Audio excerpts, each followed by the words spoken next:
ബൈബിളിലൂടെ ഒരു തീർത്ഥാടനം. വിശുദ്ധ ഗ്രന്ഥത്തിലെ പുസ്തകങ്ങളുടെ പശ്ചാത്തലവും വ്യാഖ്യാനവും ഏറ്റവും ലളിതമായ രീതിയിൽ മനസ്സിലാക്കാനും പഠിക്കാനും നാം ഏവരെയും സഹായിക്കുന്ന ഈ തിരുവചന പഠന പരമ്പരയിലേക്ക് ഗുഡ്നസ് ടിവിയുടെ മാന്യപ്രേക്ഷകരായ നിങ്ങൾക്കേവർക്കും ഹൃദയപൂർവ്വം സ്വാഗതം.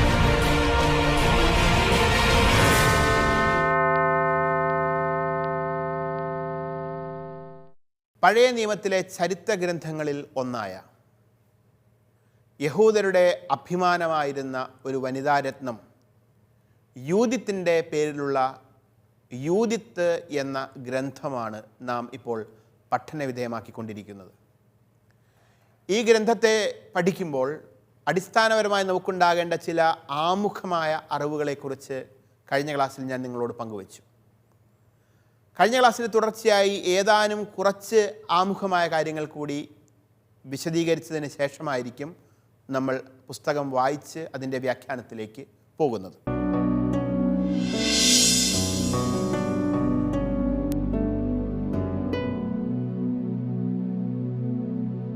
ഈ പുസ്തകത്തിൻ്റെ ഉള്ളടക്കത്തെക്കുറിച്ച് ഏതാനും കാര്യങ്ങൾ പറയാൻ ആഗ്രഹിക്കുകയാണ്. എന്താണ് ഈ പുസ്തകത്തിൻ്റെ ഉള്ളടക്കം? വളരെ ലളിതമായി പറഞ്ഞാൽ, യൂദിത്ത് എന്ന പുസ്തകത്തിൻ്റെ ഉള്ളടക്കം ഒരു യഹൂദ വനിതയുടെ, വിധവയായിരുന്ന ഒരു യഹൂദ യുവതിയുടെ വിശ്വാസത്തിൻ്റെ, ആത്മാർപ്പണത്തിൻ്റെ, ദൈവഭക്തിയുടെ കഥയാണ്. ഈ യൂദിത്ത് എന്ന യഹൂദ വനിതയെ ദൈവമായ കർത്താവ് ഇസ്രായേൽ ജനത്തിൻ്റെ ചരിത്രത്തിൽ ഒരു വിമോചികയായി നിയോഗിക്കുന്ന സംഭവമാണ് ഈ പുസ്തകം വിവരിക്കുന്നത്. അടിമത്തത്തിൽ നിന്ന്, ബാബിലോൺ പ്രവാസത്തിൽ നിന്ന് തിരിച്ചെത്തിയ ഇസ്രായേൽക്കാർ സമാധാനത്തിൽ കഴിയുമ്പോൾ അസീറിയ രാജാവായ നെബുക്കദ്നെസറിൻ്റെ സൈന്യാധിപൻ ഹോളോഫർണസ് ഇസ്രായേലിനെതിരെ വന്ന് അവർ താമസിച്ചിരുന്ന ബത്തൂലിയ പട്ടണം വളയുകയാണ്. ഇത് പറയുമ്പോൾ ഇതിനുള്ളിൽ ചരിത്രപരമായ ചില പൊരുത്തക്കേടുകളുണ്ട് എന്നത് തുറന്ന് പറയേണ്ടതായിട്ട് വരും. ബാബിലോൺ പ്രവാസത്തിന് ശേഷമുള്ള കാലഘട്ടത്തിൽ അസീറിയ രാജ്യമോ അല്ലെങ്കിൽ അസീറിയൻ സാമ്രാജ്യമോ ബാബിലോൺ സാമ്രാജ്യമോ ഉണ്ടായിരുന്നില്ല. ബാബിലോൺ പ്രവാസത്തിന് ശേഷമുള്ള കാലത്ത് ലോകം ഭരിച്ചിരുന്നത് പേർഷ്യൻ സാമ്രാജ്യമായിരുന്നു. അതുകൊണ്ട് അസീറിയ രാജാവ് എന്ന് പറയുന്ന പ്രയോഗത്തിൽ ചരിത്രപരമായ പിശകുണ്ട്. രണ്ടാമത്, നെബുക്കദ്നെസർ എന്ന രാജാവ് അസീറിയക്കാരുടെ രാജാവായിരുന്നില്ല. അദ്ദേഹം ബാബിലോൺ സാമ്രാജ്യത്തിലെ പ്രമുഖനായ രാജാവായിരുന്നു. അതുകൊണ്ട് അവിടെയും ചരിത്രപരമായ ചില പ്രശ്നങ്ങൾ ഈ പുസ്തകത്തിൻ്റെ ഉള്ളടക്കവുമായി ബന്ധപ്പെട്ട് ഉണ്ട്. ബത്തൂലിയ എന്ന പട്ടണം എവിടെയായിരുന്നു എന്ന് കൃത്യമായി നമുക്ക് കണ്ടെത്താൻ സാധിക്കുന്നില്ല. ഇസ്രായേലിലെ യൂദയായിലെ മലഞ്ചെരുവുകളിൽ എവിടെയെങ്കിലും ഉണ്ടായിരുന്ന ഒരു പട്ടണമായിരിക്കാം എന്ന് നമുക്ക് അനുമാനിക്കാം. ഏതായാലും ഈ കഥ പറയുന്നതനുസരിച്ച് പ്രവാസത്തിൽ നിന്ന് മുക്തി നേടി സമാധാനത്തിൽ, ഐശ്വര്യത്തിൽ തങ്ങളുടെ നാടും നഗരവുമെല്ലാം കെട്ടിപ്പടുത്തുകൊണ്ട് ജനം ദൈവത്തിൽ ആശ്രയിച്ച് സമാധാനത്തിൽ ജീവിക്കുന്ന സമയത്താണ് ഒരു അശനിപാതം പോലെ അസീറിയ രാജാവിൻ്റെ സർവ്വസൈന്യാധിപൻ ഹോളോഫർണസ് എന്ന ക്രൂരനായ ഒരു സൈനികൻ്റെ നേതൃത്വത്തിൽ 10,000-കണക്കിന് സൈന്യം ഇവരുടെ പട്ടണത്തെ വളയുന്നത്. ഇവരുടെ പട്ടണത്തെ എന്തുകൊണ്ടാണ് വളയുന്നത് എന്നത് ചോദിച്ചാൽ അതിനൊരു കാരണമുണ്ട്. ഇതേ രാജാവ് ഇതിനു മുൻപ് മേദിയയിലെ അർഫക്സാദ് എന്നു പേരുള്ള ഒരു രാജാവുമായി ഒരു യുദ്ധത്തിൽ ഏർപ്പെടുന്നു. അതായത് അസീറിയൻ രാജാവായ നെബുക്കദ്നെസർ അല്ലെങ്കിൽ ബാബിലോണിലെ രാജാവായിരുന്ന നെബുക്കദ്നെസർ മേദിയയിലെ രാജാവായിരുന്ന, മേദിയ എന്ന സ്ഥലത്തെ രാജാവായിരുന്ന അർഫക്സാദ് എന്ന രാജാവുമായിട്ട് ഒരു യുദ്ധത്തിൽ ഏർപ്പെടുകയാണ്. ഇത്തരത്തിലൊരു യുദ്ധത്തിൽ ഏർപ്പെട്ടപ്പോൾ സ്വാഭാവികമായിട്ടും അസീറിയ രാജാവായിരുന്ന നെബുക്കദ്നെസർ മറ്റ് സാമന്ത രാജ്യങ്ങളുടെ എല്ലാവരുടെയും സഹായം ആവശ്യപ്പെട്ടു. പക്ഷേ ഒരു വലിയ വിഭാഗം ജനത, പ്രത്യേകിച്ചും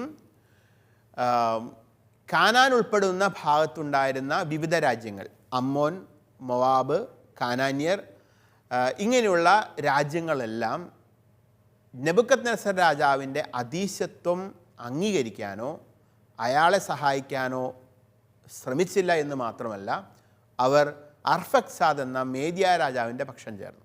അങ്ങനെ തൻ്റെ പക്ഷം ചേരാതെ തൻ്റെ ശത്രുപക്ഷത്ത് നിന്ന എല്ലാ രാജ്യങ്ങളെയും നശിപ്പിക്കുക എന്ന ദൗത്യവുമായിട്ടാണ് അർഫക്സാദ് രാജാവിനെ പരാജയപ്പെടുത്തിയതിന് ശേഷം നെബൂഖദ്നേസർ രാജാവ് തൻ്റെ സർവ്വസൈന്യാധിപനായ ഹോളോഫർണസിനെ കാനാനിലേക്ക് അയക്കുന്നത്.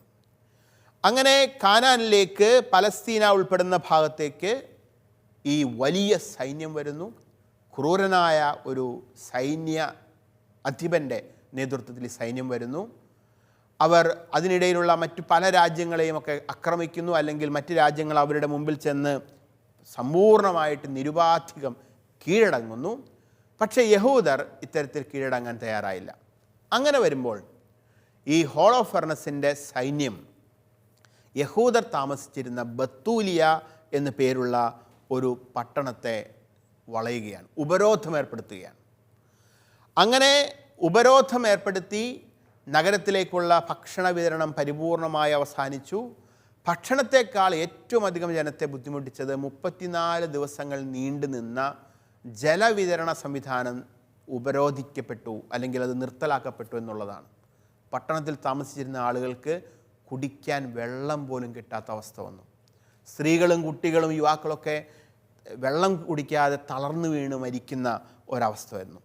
അങ്ങനെ ദാഹജലം പോലും ലഭിക്കാതെ ആശയറ്റ ഈ ജനം, ഈ യഹൂദ ജനം ഹോളോഫർണസിൻ്റെ മുൻപിൽ കീഴടങ്ങുന്നതിനായി തീരുമാനിച്ചപ്പോൾ അവരുടെ നേതാക്കന്മാരുൾപ്പെടെ ഉള്ള ആളുകൾ ഹോളോഫർണസിൻ്റെ മുൻപിൽ ചെന്ന് നിരുപാധികം കീഴടങ്ങിക്കൊണ്ട് അയാളുടെ അടിമകളായി തീരാൻ വേണ്ടി തയ്യാറെടുക്കുന്ന സമയത്ത് അവരുടെ ഇടയിൽ നിന്ന് വിധവയായ ഒരു യുവതി മുൻപോട്ട് വരികയാണ്.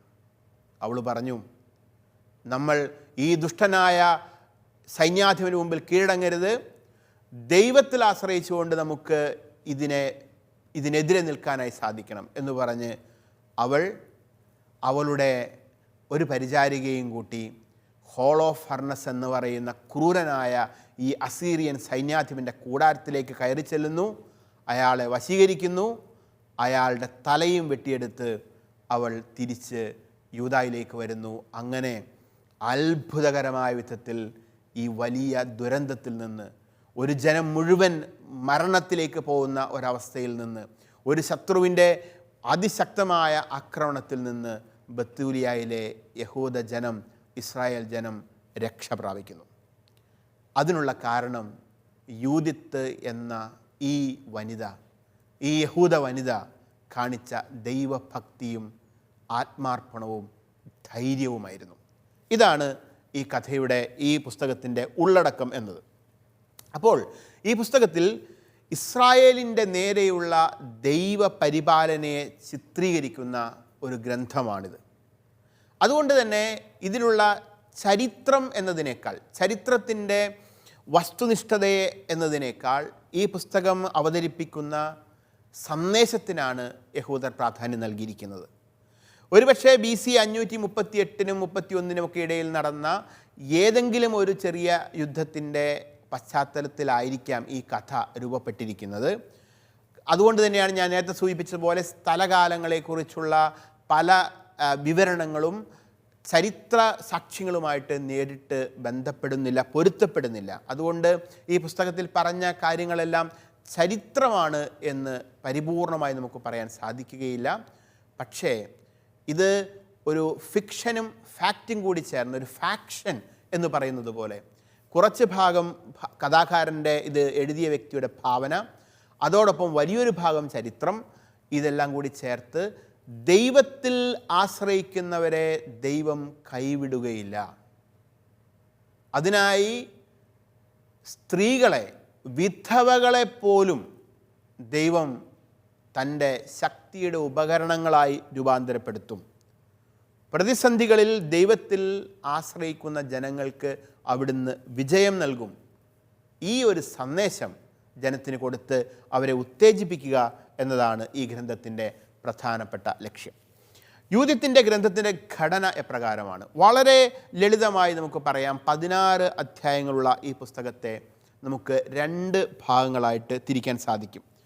അതിൽ 1 മുതൽ 7 വരെയുള്ള അധ്യായങ്ങളിൽ ഞാൻ നേരത്തെ സൂചിപ്പിച്ച ഹോളോഫർണസ് എന്നു പേരുള്ള അസീറിയൻ സൈന്യാധിപൻ്റെ സൈന്യ നീക്കവും ദൈവത്തിനും ദൈവജനത്തിനും എതിരായുള്ള ധിക്കാരവുമാണ് അവതരിപ്പിച്ചിരിക്കുന്നത്. അതിൻ്റെ പശ്ചാത്തലം അതെപ്രകാരമാണ് അയാൾ ഇക്കാര്യങ്ങളെല്ലാം നടത്തിയത്, അയാളുടെ സൈനിക മുന്നേറ്റം എങ്ങനെയായിരുന്നു, അക്കാര്യങ്ങൾ മുഴുവൻ 7 അധ്യായങ്ങൾ നമുക്ക് കാണാൻ സാധിക്കും. 8 മുതൽ 16 വരെയുള്ള 2-ാം ഭാഗത്ത് ദൈവം തിരഞ്ഞെടുത്ത യൂതിത്തിൻ്റെ ധീരതയും വിജയവും അതിനുശേഷം ദൈവജനത്തിൻ്റെ വിജയ ആഘോഷങ്ങളുമാണ് വിവരിച്ചിരിക്കുന്നത്. അങ്ങനെ വളരെ ലളിതമായ രീതിയിൽ 2 ഭാഗങ്ങളായിട്ട് ഈ പുസ്തകത്തെ 16 അധ്യായങ്ങളുള്ള ഈ പുസ്തകത്തെ തിരിക്കാം. 1 മുതൽ 7 വരെയുള്ള ആദ്യ ഭാഗവും 8 മുതൽ 16 വരെയുള്ള 2-ാം ഭാഗവും. നെബുക്കദ്നെസർ രാജാവിൻ്റെയും അദ്ദേഹത്തിൻ്റെ സൈന്യാധിപൻ ഹോളോഫർണസിൻ്റെയും യുദ്ധമുന്നേറ്റങ്ങളെയും ഇസ്രായേലിൻ്റെ ചെറുത്തുനിൽപ്പിനെയും വിവരിക്കുന്ന ആദ്യ ഭാഗം പ്രധാന കഥയുടെ ആമുഖവും പശ്ചാത്തലവും നമ്മുടെ മുമ്പിൽ ഒരുക്കുകയാണ്. 2-ാം ഭാഗത്ത് യൂതിത്തിൻ്റെ ധീരതയും ദൈവജനത്തിൻ്റെ വിജയാഘോഷങ്ങളുമാണ് നമ്മൾ കാണുന്നത്. അടുത്തതായി ഈ പുസ്തകത്തിലെ പ്രധാനപ്പെട്ട കഥാപാത്രങ്ങളെ ഒന്ന് അടുത്ത് പരിചയപ്പെടാം. അതിനുശേഷം നമുക്ക് ഈ പുസ്തകം കൂടുതലായിട്ട് വായിക്കുമ്പോൾ അവരെ കണ്ടെത്താൻ സാധിക്കും, നമുക്ക് അവരെ മനസ്സിലാക്കാൻ സാധിക്കും. ഈ പുസ്തകത്തിലെ പ്രധാനപ്പെട്ട കഥാപാത്രങ്ങളുടെ ലിസ്റ്റ് ഞാനിവിടെ കൊടുത്തിട്ടുണ്ട്. അതിലേറ്റവും പ്രധാനപ്പെട്ട ആദ്യത്തെ ആൾ എന്ന് പറയുന്നത് നെബുക്കദ്നെസർ എന്ന രാജാവിൻ്റെ പേര് തന്നെയാണ്. ഈ പുസ്തകം പറയുന്നതനുസരിച്ച് അദ്ദേഹം അസീറിയയുടെ രാജാവാണ്. പക്ഷെ ഞാൻ നേരത്തെ സൂചിപ്പിച്ചതുപോലെ അദ്ദേഹം അസീറിയയുടെ രാജാവായിരുന്നില്ല, അദ്ദേഹം ബാബിലോണിൻ്റെ രാജാവായിരുന്നു. പിന്നെ എന്തുകൊണ്ടാണ് അദ്ദേഹത്തെ അസീറിയയുടെ രാജാവെന്ന് വിളിക്കുന്നത്? അതിനുള്ള ഒരു കാരണം, ബാബിലോൺകാർ അസീറിയ എന്ന സാമ്രാജ്യത്തെ പരിപൂർണമായി കീഴടക്കിയതിന് ശേഷമാണ് ബാബിലോൺ സാമ്രാജ്യമായിട്ട് രൂപാന്തരപ്പെടുന്നത്. അതായത് ബാബിലോണിൻ്റെ രാജാവ് സത്യത്തിൽ പഴയ അസീറിയയുടെ കൂടെ രാജാവായിരുന്നു. അസീറിയ എന്ന സാമ്രാജ്യത്തെ കീഴടക്കിക്കൊണ്ടാണ് ബാബിലോൺ അവരുടെ സാമ്രാജ്യം പടുത്തുയർത്തിയത്. അപ്പോൾ പഴയ അസീറിയ രാജ്യം കൂടി ബാബിലോണിൻ്റെ ഭാഗമായതുകൊണ്ട് ഒരുപക്ഷെ നമുക്ക് അസീറിയ രാജാവ് എന്ന പ്രയോഗം ആ അർത്ഥത്തിൽ, അതായത് ബാബിലോണിൻ്റെ ഭാഗമായ അസീറിയ കൂടി വരുന്നു എന്ന അർത്ഥത്തിൽ മനസ്സിലാക്കാൻ സാധിക്കും. അപ്പോൾ നെബുക്കദ്നെസറാണ് ഈ കഥയിലെ പ്രധാനപ്പെട്ട ഒരു കഥാപാത്രം. രണ്ടാമതായി പറയുന്ന ഒരു കഥാപാത്രത്തിൻ്റെ പേര് അർഫക്സാദ് എന്നാണ്. അദ്ദേഹത്തെക്കുറിച്ച് പറയുന്നത് അദ്ദേഹം മേദിയയിലെ രാജാവായിരുന്നു എന്നാണ്. മേദിയയിൽ അർഫക്സാദ് എന്ന പേരുള്ള ഒരു രാജാവ് ഉണ്ടായിരുന്നോ എന്നതുമായി ബന്ധപ്പെട്ട് യാതൊരു ചരിത്ര സാക്ഷ്യങ്ങളും നമ്മുടെ മുമ്പിൽ ഇല്ല. ഒരുപക്ഷെ ഇദ്ദേഹം ഗ്രന്ഥകാരൻ്റെ ഭാവനാ സൃഷ്ടിയിലുണ്ടായ ഒരു കഥാപാത്രമായിരിക്കാം. ഏതായാലും ഈ പുസ്തകം പറയുന്നതനുസരിച്ച് മേദിയയിലെ അർഫക്സാദ് എന്ന രാജാവിനെ, ആ രാജാവുമായിട്ടുള്ള ഒരു യുദ്ധം അത് നെബുക്കദ്നെസർ നടത്തുന്നു എന്നതാണ് ഈ പുസ്തകം നമ്മുടെ മുമ്പിൽ സൂചിപ്പിക്കുന്നത്. മൂന്നാമത്തെ കഥാപാത്രം ഹോളോഫർണസ് എന്ന വ്യക്തിയാണ്. അദ്ദേഹത്തെക്കുറിച്ച് ഞാൻ ഇതിനകം പറഞ്ഞു കഴിഞ്ഞിരുന്നു. ഈ നെബുക്കദ്നെസർ രാജാവിൻ്റെ സർവ്വ സൈന്യാധിപനായിരുന്നു ഹോളോഫർണസ്. വളരെ ക്രൂരനായ ഒരു സൈന്യാധിപനായിരുന്നു. ഈ സൈന്യാധിപനാണ്, ഹോളോഫർണസാണ് സത്യത്തിൽ ഈ കഥയിലെ വില്ലൻ കഥാപാത്രമായിട്ട് വരുന്നത്. അനേകരെ കൊന്നൊടുക്കുന്ന, നിഷ്കളങ്കരുടെ രക്തം ചിന്തുന്ന, വലിയ സൈനിക നീക്കങ്ങൾ നടത്തുന്ന ഒരു അസീറിയൻ സൈന്യത്തിൻ്റെ സൈന്യാധിപൻ അതായിരുന്നു ഹോളോഫർണസ്. മറ്റൊരു കഥാപാത്രത്തെ നമ്മൾ ഈ പുസ്തകത്തിൽ കാണുന്നത് യോവാക്യം എന്ന വ്യക്തിയാണ്. യോവാക്യം അക്കാലത്ത് ജെറുസലേമിലെ പ്രധാന പുരോഹിതനായിരുന്നു. അദ്ദേഹത്തിൻ്റെ ചില ഇടപെടലുകൾ ഈ പുസ്തകത്തിൽ സൂചിപ്പിക്കുന്നുണ്ട്. മറ്റൊരു വ്യക്തിയെ നമ്മൾ ഈ പുസ്തകത്തിൽ കണ്ടെത്തുന്നത് ആഖിയോർ എന്ന ഒരു വ്യക്തിയാണ്. ആഖിയോർ ഒരു അമ്മോന്യനായിരുന്നു. അമ്മോന്യനായ ഈ ആഖിയോർ നെബുക്കദ്നെസർ രാജാവിൻ്റെ സൈന്യാധിപനായ ഹോളോഫർണസിൻ്റെ സന്നിധിയിൽ വന്നിട്ട് യഹൂദർക്ക് വേണ്ടി സംസാരിക്കുകയും യഹൂദരുടെ ദൈവം അവരെ സംരക്ഷിച്ച ചരിത്ര കഥകൾ പറയുകയും യഹൂദരുടെ ദൈവം അവരെ സംരക്ഷിക്കുന്നുണ്ടെങ്കിൽ ലോകത്തിലെ ഒരു ശക്തിക്കും അവരെ കീഴ്പ്പെടുത്താൻ സാധിക്കുകയില്ല എന്ന മുന്നറിയിപ്പ് നൽകുകയും ചെയ്ത വ്യക്തിയാണ്. അങ്ങനെ അഖിയോർ ഇത്തരത്തിലുള്ള മുന്നറിയിപ്പ് നൽകുന്നതിൻ്റെ ഭാഗമായി സംഭവിക്കുന്നത് ഹോളോഫർണസ് ക്രുദ്ധനായിട്ട് അയാളെ നാട് കടത്തുന്ന സംഭവമാണ്. അപ്പോൾ അത്തരത്തിൽ സത്യം പറഞ്ഞതിൻ്റെ പേരിൽ നാട് കടത്തപ്പെട്ട ഒരു വ്യക്തിയാണ് ആഖിയോർ. മറ്റൊരു കഥാപാത്രം ഈ പുസ്തകത്തിലുള്ളത് ഉസ്സിയ ആണ്. ഉസ്സിയ ബത്തൂരിയയിലുണ്ടായിരുന്ന ഇസ്രായേൽക്കാരുടെ ഇടയിലെ ഒരു ശ്രേഷ്ഠനും നേതാവുമായിരുന്നു ഉസ്സിയ. മറ്റ് രണ്ടുപേർ, അവരുടെ രണ്ടുപേരുടെയും പേരുകൾ നൽകപ്പെട്ടിരിക്കുന്നത് ഗ്രീക്ക് ഭാഷയിലാണ്. അവർ കാബ്രിസും കാർമിസുമാണ്. രണ്ടുപേരുടെയും ഗ്രീക്ക് ഭാഷയിലാണ് ആ പേരുകൾ വരുന്നത്. അവരും ബത്തൂലിയ പട്ടണത്തിലെ ഉസ്സിയായോടൊപ്പം ജോലി ചെയ്തിരുന്ന രണ്ട് ശ്രേഷ്ഠന്മാരായിരുന്നു. അവിടുത്തെ നീതിപാലനം കൂടി നടത്തിക്കൊണ്ടിരുന്ന നീതിപാലകർ കൂടിയായിരുന്നു കാബ്രിസും കാർമിസും. പിന്നീടുള്ള ഒരു കഥാപാത്രം യൂദിത്താണ്. സത്യത്തിൽ ഈ കഥയിലെ നായിക യൂദിത്താണ്. യൂദിത്തിനെ കുറിച്ച് പറയുന്നത് അവളൊരു വിധവയായിരുന്നു, സുന്ദരിയായിരുന്നു. ഈ യൂദിത്തിൻ്റെ ധൈര്യത്തെക്കുറിച്ചും ദൈവഭക്തിയെക്കുറിച്ചുമൊക്കെയാണ് സത്യത്തിൽ ഈ പുസ്തകം അതിൻ്റെ രണ്ടാം ഭാഗത്ത് വിശദീകരിക്കുന്നത്. അതോടൊപ്പം തന്നെ മറ്റൊരു ചെറിയ കഥാപാത്രത്തെ കൂടി പറയുന്നുണ്ട്. അത് യൂദിത്തിൻ്റെ മെയ്ഡാണ്, പരിചാരികയാണ്. ആ വ്യക്തിയുടെ പേര് കൊടുത്തിട്ടില്ല, പക്ഷേ പരിചാരികയെക്കുറിച്ച് നമുക്ക് ഈ പുസ്തകത്തിൽ വായിക്കാൻ സാധിക്കും. മറ്റൊരാളെക്കുറിച്ച് പരാമർശമുള്ളത് ബഗോവാസ് എന്ന വ്യക്തിയാണ്. അദ്ദേഹം ഹോളോഫർണസ് എന്ന സൈന്യാധിപൻ്റെ കൂടാരത്തിൽ ജോലി ചെയ്തിരുന്ന ഒരു ഷണ്ടനായിരുന്നു. ഇത്രയും പേരാണ് ഈ പുസ്തകത്തിലെ പ്രധാനപ്പെട്ട കഥാപാത്രങ്ങൾ. അടുത്തതായി ഈ പുസ്തകത്തിലെ നായിക കഥാപാത്രമായ യൂദിത്തിനെ മറ്റൊരു പരിപ്രേക്ഷ്യത്തിലൂടെ നമുക്കൊന്ന് നോക്കാം. ഈ യൂദിത്തിന് പഴയ നിയമത്തിൽ ചില മുൻഗാമികൾ ഉണ്ടായിരുന്നു എന്ന് നമ്മൾ പറയേണ്ടതായിട്ട് വരും. പഴയ നിയമത്തിലെ മറ്റു ചില സ്ത്രീ കഥാപാത്രങ്ങളുമായിട്ട് യൂദിത്തിന് അടുത്ത സാമ്യതകളുണ്ട് എന്ന് നമുക്ക് മനസ്സിലാക്കാം. പ്രധാനമായിട്ട് 3 പേരുമായിട്ടാണ്, അല്ലെങ്കിൽ 4 പേരുമായിട്ടാണ് യൂദിത്തിന് സാമ്യതകളുള്ളത്. ഒന്നാമത്തേത് മോശയുടെയും അഹറോൻ്റെയും സഹോദരിയായിരുന്ന മിരിയാമുമായിട്ട് യൂദിത്തിന് ചില സാമ്യതകൾ ഉണ്ട് എന്ന് നമുക്ക് കാണാം.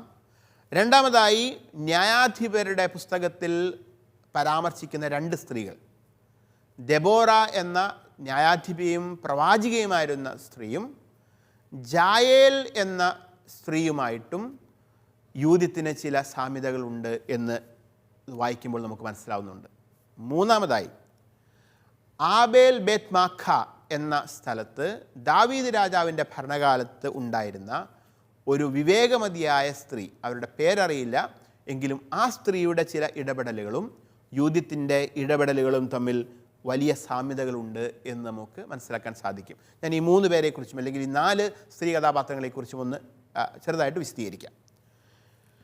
മോശയുടെയും അഹറോൻ്റെയും സഹോദരിയായ മിരിയാമിനെ കുറിച്ച് നമുക്കറിയാം. മോശയുടെ ജന്മം മുതൽ ഈജിപ്തിലെ അടിമത്തത്തിൽ നിന്ന് ഇസ്രായേൽ ജനത്തെ മോചിപ്പിക്കുന്ന ദൈവിക പദ്ധതിയോട് സഹകരിച്ച് നിർണായകമായ പങ്കുവഹിച്ച ഒരു വ്യക്തിയായിരുന്നു മിരിയാം. ചെങ്കടൽ കടന്നപ്പോൾ മിരിയാം ദൈവത്തെ സ്തുതിച്ച് പാടുന്ന പാട്ട് നമ്മൾ പുറപ്പാട് പുസ്തകത്തിൽ കാണുന്നുണ്ട്. മിരിയാമിനെ പോലെ യൂദിത്തും ദൈവിക പദ്ധതിയോട് ചേർന്ന് പ്രവർത്തിച്ചവളാണ്. മാത്രവുമല്ല, ദൈവം വിമോചിപ്പിക്കുന്ന സമയത്ത് ദൈവത്തിന് വിമോചനത്തിൻ്റെ കീർത്തനങ്ങൾ യൂദിത്തും പാടുന്നതായിട്ട് നമുക്ക് കാണാം. ഫറവോയുടെ സൈന്യത്തെ ദൈവം തകർത്തെറിഞ്ഞ ചെങ്കടലിൻ്റെ തീരത്ത് അക്കരെ നിന്നുകൊണ്ട് യൂദിത്ത് പാടിയതുപോലെ ഇതാ ഹോളോഫർണസിൻ്റെ കൊലപാതകത്തിന് ശേഷം ആ വലിയ ദുരന്തം ജനത്തെ വിട്ടൊഴിഞ്ഞ സമയത്ത് യൂദിത്തിൻ്റെ 16-ാം അധ്യായത്തിൽ ഒരു സ്തോത്രഗീതം ആലപിക്കുന്നത് നമുക്ക് കാണാൻ സാധിക്കും. രണ്ടാമത് ന്യായാധിപ പുസ്തകത്തിലെ ദെബോറായെക്കുറിച്ചും ജായേലിനെക്കുറിച്ചുമാണ് പറയാനുള്ളത്. ഇതിലാദ്യമായി ജായേൽ എന്ന വ്യക്തിയെക്കുറിച്ച് പറയാം. ന്യായാധിപരുടെ കാലമാണ്, നമുക്കറിയാം. ഏതാണ്ട് 200 വർഷങ്ങളാണ് ജോഷുവയ്ക്ക് ശേഷം ഇസ്രായേലിനെ ന്യായാധിപർ ഭരിച്ചത്. അക്കാലത്ത് ചുറ്റുമുണ്ടായിരുന്ന കൊച്ചു രാജ്യങ്ങളിൽ നിന്നെല്ലാം നിരന്തരം ഇസ്രായേൽ ജനം ഭീഷണികൾ ഏറ്റെടുക്കേണ്ടതായിട്ട് വന്നിട്ടുണ്ട്. ഉദാഹരണത്തിന് ഫിലിസ്ത്യർ നിരന്തരമായിട്ട് ഇവരോട് ഏറ്റുമുട്ടിക്കൊണ്ടിരുന്നു, ഹിത്യർ ഇവരുമായി ഏറ്റുമുട്ടിക്കൊണ്ടിരുന്നു, ഹിവ്യരും അമ്മോര്യരും ഒക്കെ ഇസ്രായേൽ ജനവുമായിട്ട് ഏറ്റുമുട്ടലുകൾ നടത്തിക്കൊണ്ടിരുന്ന കാലമാണ്. അക്കാലത്താണ് സാംസനെ പോലെയുള്ള, ഗിദയോനെ പോലെയുള്ള, ദെബോറായെ പോലെയുള്ള സ്ത്രീകളും പുരുഷന്മാരുമായിട്ടുള്ള ന്യായാധിപർ ദൈവത്തിൻ്റെ പ്രത്യേകമായ നിയോഗം ലഭിച്ച് ജനത്തിന് സംരക്ഷണം ഒരുക്കാനായിട്ട് മുൻപോട്ട് വരുന്നത്. ഇക്കാലത്ത് ഹാസേർ രാജാവിൻ്റെ പടത്തലവനായ ഒരു സിസേറ എന്ന വ്യക്തിയെ വധിച്ച ധീരയായ ഒരു ഇസ്രായേൽക്കാരി സ്ത്രീയുടെ പേരാണ് ജായേൽ. ആ സംഭവം വിവരിച്ചിരിക്കുന്ന നമുക്കൊന്ന് വായിക്കാം. സിസേറ കേന്യനായ ഹേബറിൻ്റെ ഭാര്യ ജായേലിൻ്റെ കൂടാരത്തിൽ അഭയം പ്രാപിച്ചു. കാരണം അക്കാലത്ത് ഹാസോർ രാജാവായ യാബീൻ കേന്യനായ ഹാബേറിൻ്റെ കുടുംബവുമായി സൗഹൃദത്തിലായിരുന്നു. ജായേൽ സിസേറയെ സ്വീകരിക്കാൻ വന്നു. അവൾ പറഞ്ഞു, ഉള്ളിലേക്ക് വരൂ പ്രഭോ, എന്നോടുകൂടി അകത്തേക്ക് വരൂ, ഭയപ്പെടേണ്ട. അവൻ അവളുടെ കൂടാരത്തിൽ പ്രവേശിച്ചു. അവൾ അവനെ ഒരു കരിമ്പടം കൊണ്ട് മൂടി. അവൻ അവളോട് പറഞ്ഞു, എനിക്ക് ദാഹിക്കുന്നു, അല്പം വെള്ളം തരിക. അവൾ തോൽക്കുടം തുറന്ന് അവന് കുടിക്കാൻ പാൽ കൊടുത്തു. വീണ്ടും അവനെ പുതപ്പിച്ചു. അവൻ അവളോട് പറഞ്ഞു, കൂടാരത്തിൻ്റെ വാതിൽക്കൽ നിൽക്കുക, ആരെങ്കിലും വന്ന് അന്വേഷിച്ചാൽ ഇവിടെ ആരുമില്ലെന്ന് പറയണം. എന്നാൽ ഹേബറിൻ്റെ ഭാര്യ ജായേൽ കൂടാരത്തിൻ്റെ ഒരു മരയാണിയും ചുറ്റികയും എടുത്ത് സാവധാനം അവൻ്റെ അടുത്തു ചെന്നു. അവൻ ക്ഷീണിച്ചുറങ്ങിക്കിടക്കവേ ആണി അവൻ്റെ ചെന്നിയിൽ തറച്ചു. അത് നിലത്തിറങ്ങുവോളം അടിച്ചു കയറ്റി. അങ്ങനെ അവൻ മരിച്ചു. ഇപ്പോൾ ഈ ജായേൽ എന്ന സ്ത്രീ ഇസ്രായേൽ ജനത്തെ വലിയ ഒരു ദുരന്തത്തിൽ നിന്ന് രക്ഷിക്കുകയാണ്. സിസേറ എന്ന് പറയുന്നത് ഇവരുടെ ശത്രുരാജാവിൻ്റെ സൈന്യാധിപനാണ്. ശത്രുരാജാവിൻ്റെ സൈന്യാധിപനെ വധിക്കുക വഴി ഇസ്രായേൽ ജനത്തിൻ്റെ രക്ഷകയായി തീർന്ന സ്ത്രീയായിരുന്നു. ന്യായാധിപ പുസ്തകത്തിൻ്റെ 4-ാം അധ്യായം 17 മുതൽ 21 വരെയുള്ള തിരുവചനങ്ങൾ നമ്മൾ കാണുന്ന ജായേൽ. മറ്റൊരാൾ തീർച്ചയായിട്ടും ദെബോറയാണ്.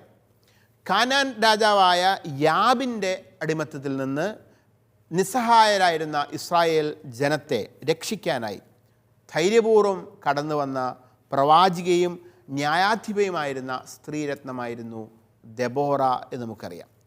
ഇനി ദെബോറായും യൂദിത്തിനെ പോലെ തന്നെ സ്തോത്രഗീതങ്ങൾ ആലപിക്കുന്നുണ്ട്. ന്യായാധിപ പുസ്തകത്തിൻ്റെ 5-ാം അധ്യായം 31-ാം തിരുവചനത്തിൽ ദെബോറ ദൈവത്തെ സ്തുതിച്ച് പ്രാർത്ഥിക്കുന്ന നമുക്ക് കാണാൻ സാധിക്കും. യൂദിത്തിൻ്റെ പുസ്തകം 16-ാം അധ്യായത്തിൻ്റെ 2 മുതൽ 17 വരെയുള്ള തിരുവചന ഭാഗത്ത് യൂദിത്തും ഇത്തരത്തിലുള്ള ഒരു വിജയം ദൈവം നൽകുമ്പോൾ ദൈവത്തെ സ്തുതിച്ച് പ്രാർത്ഥിക്കുന്നുണ്ട്. അടുത്തതായി ആബേൽ ബേത്ത് മാഖയിലെ ഒരു വിവേകിയായ സ്ത്രീയുടെ കഥയാണ്. ആബേൽ ബേത്ത് മാഖ എന്ന് പറയുന്ന ഒരു സ്ഥലത്തിൻ്റെ പേരാണ്. ദാവീദ് രാജാവാണ് രാജ്യം ഭരിച്ചുകൊണ്ടിരിക്കുന്നത്. യോവാബ് എന്ന വ്യക്തിയാണ് അന്ന് ദാവീദിൻ്റെ സൈന്യാധിപൻ. ദാവീദിൻ്റെ തന്നെ സഹോദരിയുടെ പുത്രനായിരുന്നു യോവാബ്. ഈ സമയത്ത് ഷേബ എന്നു പേരുള്ള ഒരു വ്യക്തി, ഒരു ഇസ്രായേൽക്കാരൻ, ദാവീദ് രാജാവിനെതിരെ ചില പ്രസ്താവനകൾ നടത്തുകയും ചില ആഭ്യന്തര പ്രശ്നങ്ങൾക്ക് കാരണമാവുകയും ചെയ്യുന്നുണ്ട്.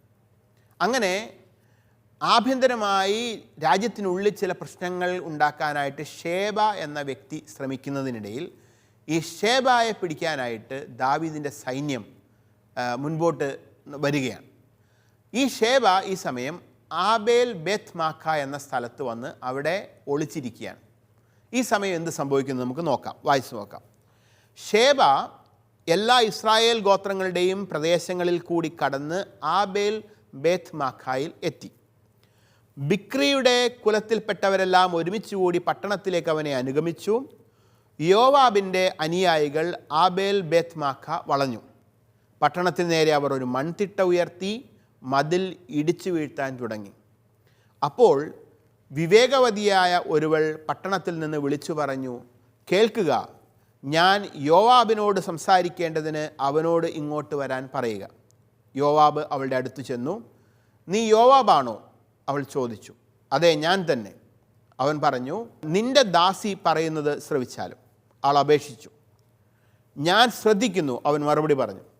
അപ്പോൾ അവൾ പറഞ്ഞു, ആബേലിൽ ചെന്ന് ഉപദേശം സ്വീകരിപ്പിൻ എന്ന് മുൻപൊക്കെ പറയുക പതിവായിരുന്നു. അങ്ങനെ അവർ കാര്യം തീർത്തു വന്നു. ഇസ്രായേലിലെ സമാധാനപ്രിയരും വിശ്വസ്തരുമായവരിൽ ഒരാളാണ് ഞാൻ. ഇസ്രായേലിലെ ഒരു മാതാവായ ഈ നഗരത്തെ നീ നശിപ്പിക്കാൻ ഒരുങ്ങുന്നു. നീ കർത്താവിൻ്റെ അവകാശം വെട്ടി വിഴുങ്ങുമോ? യോവാബ് മറുപടി പറഞ്ഞു, ഇല്ല, ഒരിക്കലുമില്ല.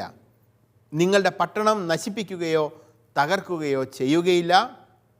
അതല്ല ഞങ്ങളുടെ ഉദ്ദേശ്യം. എഫ്രായിം മലനാട്ടിൽ നിന്നുള്ള ബിക്രിയുടെ മകൻ ഷേബ എന്നൊരുവൻ ദാവീദ് രാജാവിനെതിരെ കരം ഉയർത്തിയിരിക്കുന്നു. അവനെ മാത്രം ഏൽപ്പിച്ചു തരിക, ഞാൻ പട്ടണം വിട്ടുപോയിക്കൊള്ളാം. ഇതാ അവൻ്റെ തല മതിലിനു മീതെ കൂടി നിൻ്റെ അടുത്തേക്ക് എറിഞ്ഞു തരാം, അവൾ പറഞ്ഞു. 2 സാമുവേൽ പുസ്തകത്തിൻ്റെ 4-ാം അധ്യായം 22 ആ ഭാഗത്താണ് നമ്മൾ ഈ കഥ വായിക്കുന്നത്. 4-ാം അധ്യായത്തിലാണ്. ആബേൽ ബേത്ത് മാഖായിലെ ഈ വിവേകവതിയായ സ്ത്രീയുടെ ഇടപെടൽ വഴി ഷേബ എന്ന ദാവീദ് രാജാവിനെതിരെ കരമുയർത്തിയവൻ്റെ തല വെട്ടി യോവാബിന് എറിഞ്ഞുകൊടുത്തത് വഴി ആ നഗരം സംരക്ഷിക്കപ്പെട്ടു. ഇതാണ് കഥ.